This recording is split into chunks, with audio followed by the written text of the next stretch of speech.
All right, guys, welcome back to another video. Today I'm going to kind of do a walk around on the Tundra, kind of show you everything I have done to it. Right now I'm doing some maintenance, so I have the wheels off and everything like that, so I thought it'd be a good time to show you what's done to suspension and stuff like that. And then I will continue this video off showing the camping setup in the back and all that kind of stuff. But for now I'm just going to kind of show you what's going on with suspension and everything I've changed on the truck so far.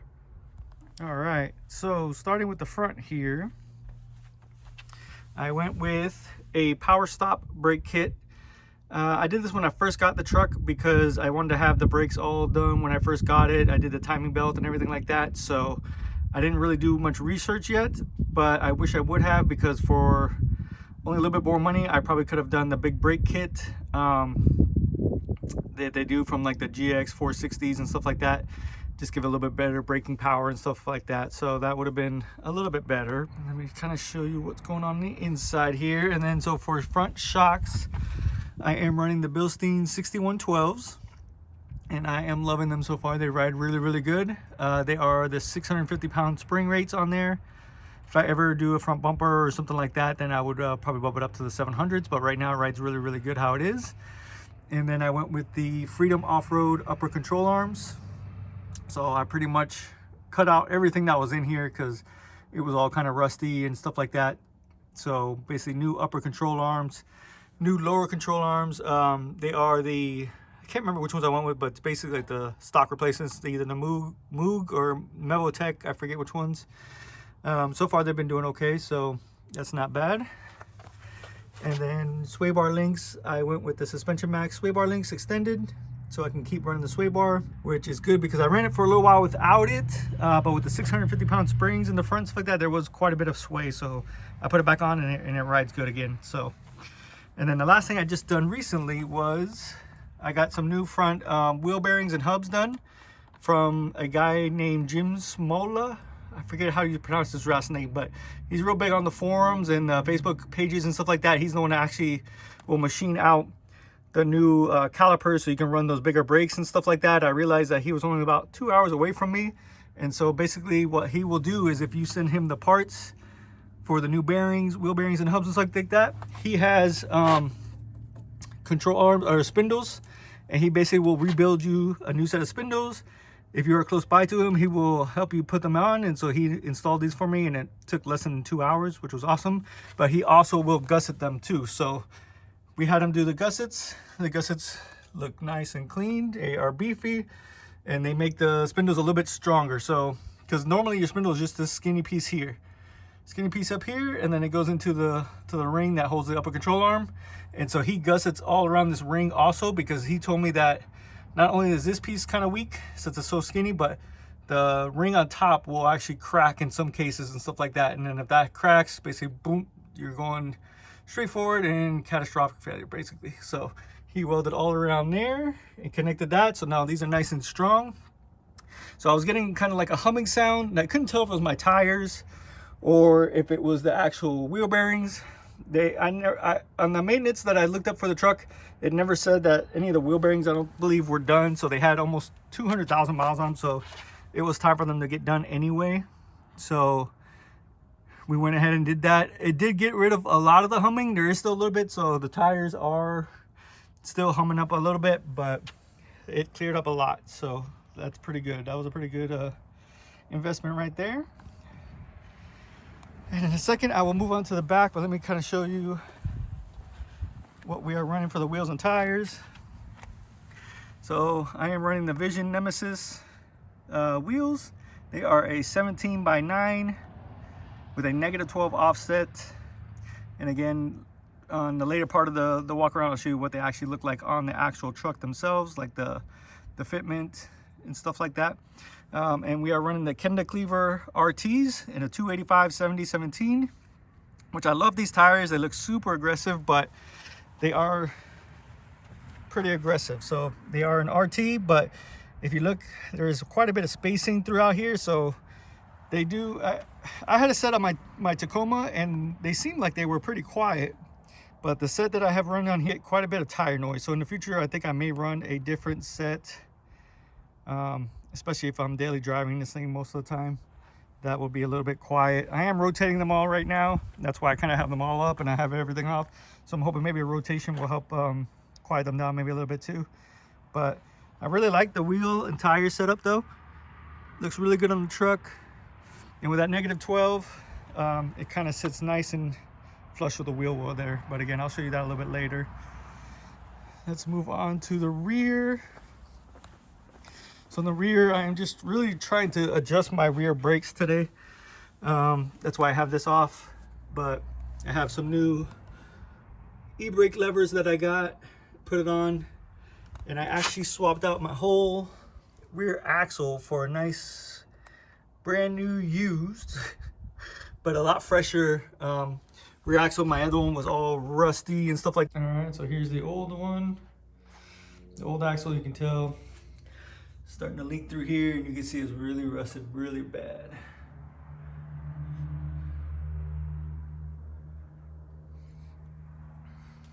So we got that swapped out. Let's see if I can show you under here. The new one. Kind of see, looks a lot better. Because this truck lived this life like half northern, half like down south, so the rear axle took a big brunt of a lot of the rust. I did have some rust up here, not too bad, just these little sections. So basically you can kind of see where I cleaned it up and then coated it with some Eastwood's rust encapsulator and stuff like that. So that's all nice and clean. And then also what is also rusty is the rear hitch, but I actually did pick that up off of the same truck that I got this rear axle from. So it's a clean rear hitch. So I'll probably swap that out at some point too. But in the back, we are running the Bilstein 5160s. They are the remote reservoir shocks, and so far they have been really, really good. I really like the whole way the whole Bilstein shocks ride. And then for leaf springs, I have new leaves. So these are the ATS HD leaf springs. So we got some fresh leaf springs under there, and then not sure if you can see it or not, but I also did the ATS hangers when I did the replacement. I just replaced it all at once, made it a lot easier.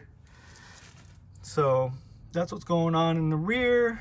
Yeah, so far the ride has been really, really good with this setup. Cannot complain. So I kind of have everything kind of dialed in where I kind of want it. As far as doing the rear brake adjustment, it's been kind of a pain in the butt. I may actually take it into the dealer to have them do it if I can't get it done here today. But the only last thing I want to do is take it to a body shop and have them just do the paintless dent repair and have them try and pull that dent out to make the truck look a little bit cleaner. And then I will show you here in a few minutes. I'm either going to do the walk around here, or I may take the truck out somewhere and do a nice little walk around the camping setup in the back that I have.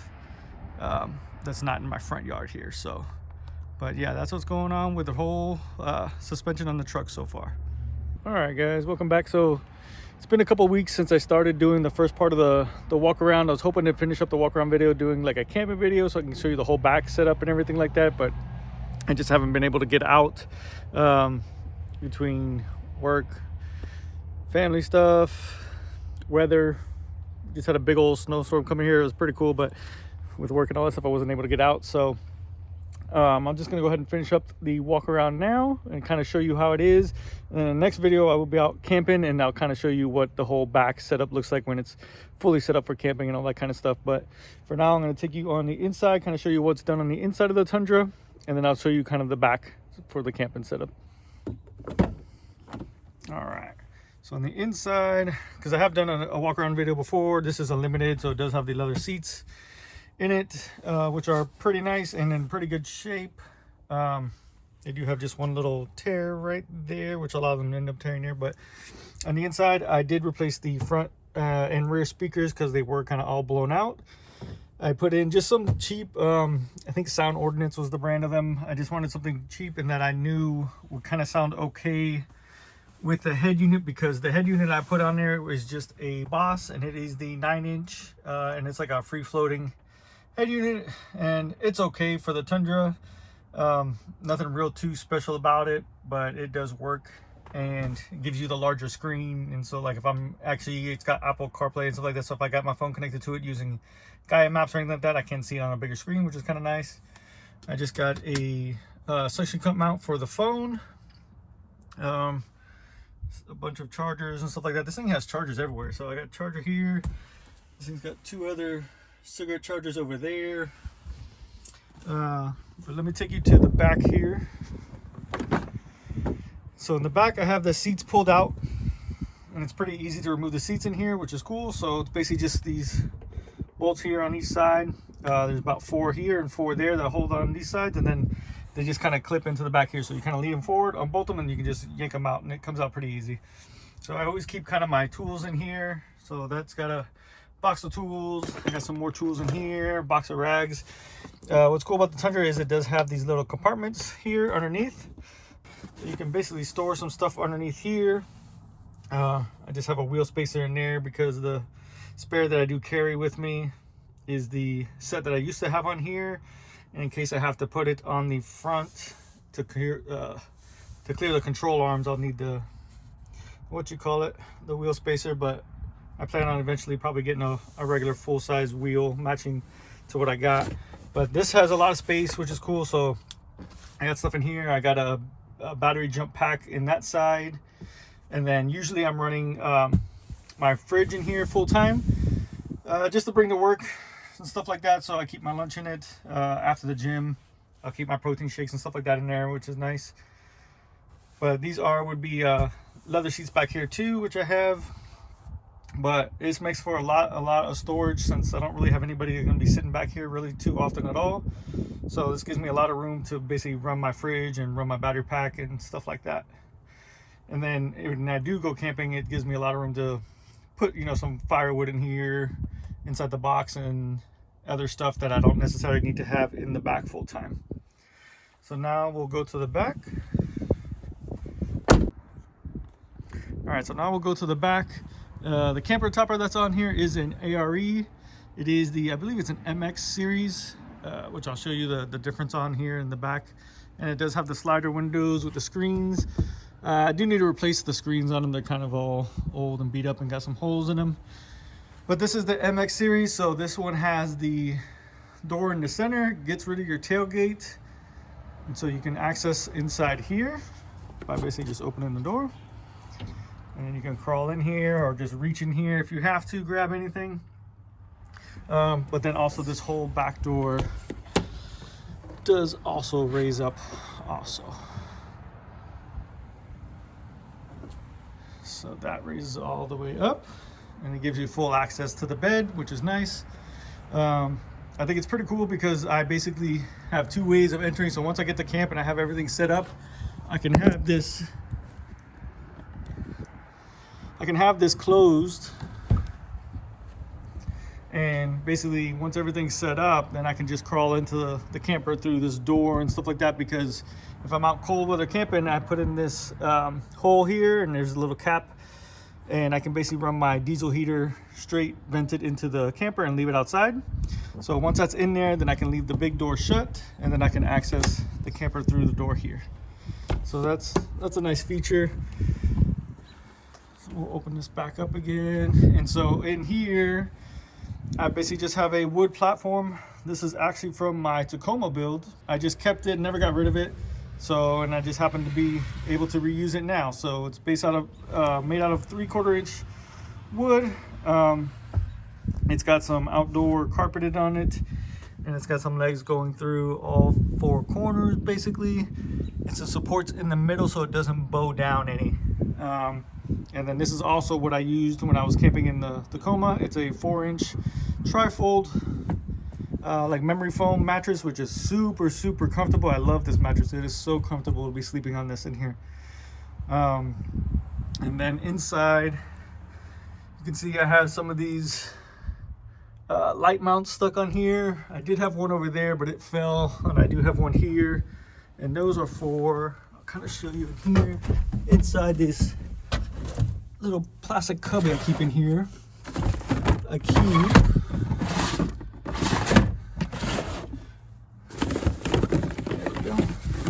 keep keep some of these magnetic lights in here so I can use these. So when I'm out camping, basically just stick it on there and they turn on just magnetically from this side, I think, yeah. And they got a couple different dim settings. And it's nice, so I can use one there. I can have one on the top there, and that one is facing down where it's basically outside of the camper, so I can light up out there. And then inside, again, I do keep this drawer. I keep some stuff in here all the time. This is like a pick-around bag that has from my battery pack, and it's got a bunch of different cables and chargers that I can keep with me. And then the first time I took this thing out camping, I was running just the buddy heater, so I had some of the little propane tanks with me.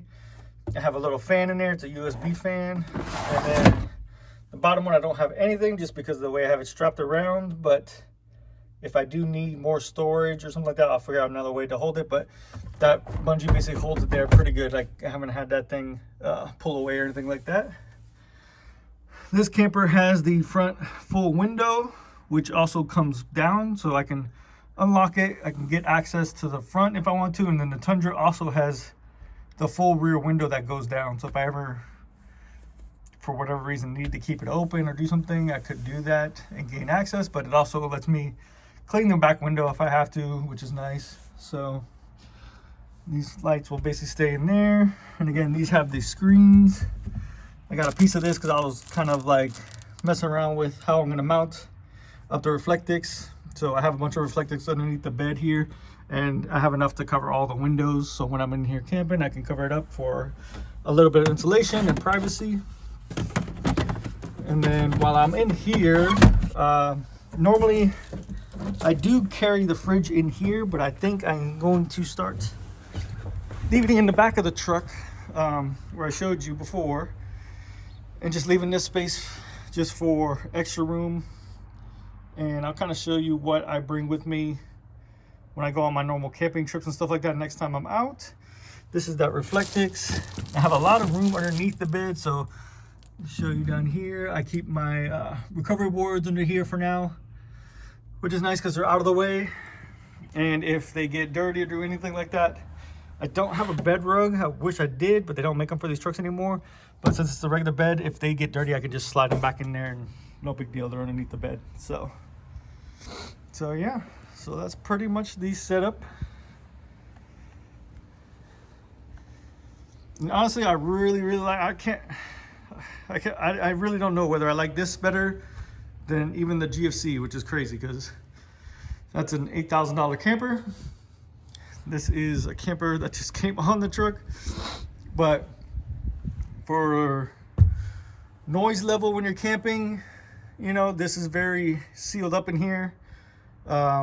Rain, weather, wind, you know, you don't really, obviously you hear the rain, but like wind is not really going to affect you like it does on the canvas, like the tent on the GFC. And it's very, not insulated, but it definitely holds like the heat well. So it literally only takes a second to heat this thing up, and then it stays pretty warm the whole time since it's a small space, you know. But that is the truck, and I am loving it so far. I'm really hoping I can find a buyer for the Jeep, which I kind of have somebody that may be interested.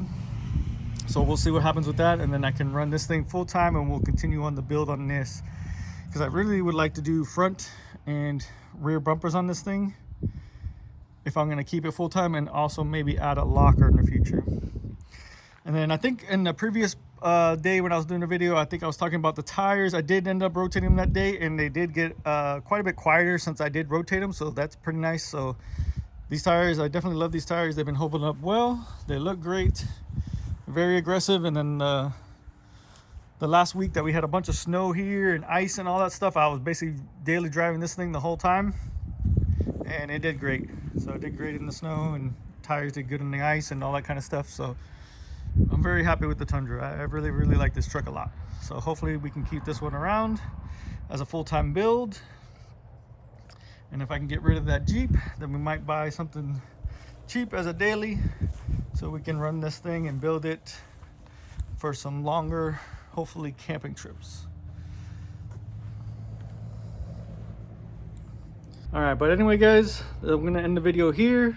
I hope you like this walk around. Let me know if you have any questions about the Tundra or any of the builds so far and stuff like that, and I'll get back to you in the comments. But other than that, next video is hopefully out camping, and I definitely will show you a little bit more about the whole setup and everything I bring with me on the camping trips and stuff like that, and how it all works out in there. So anyways, have a good one, guys. Thank you.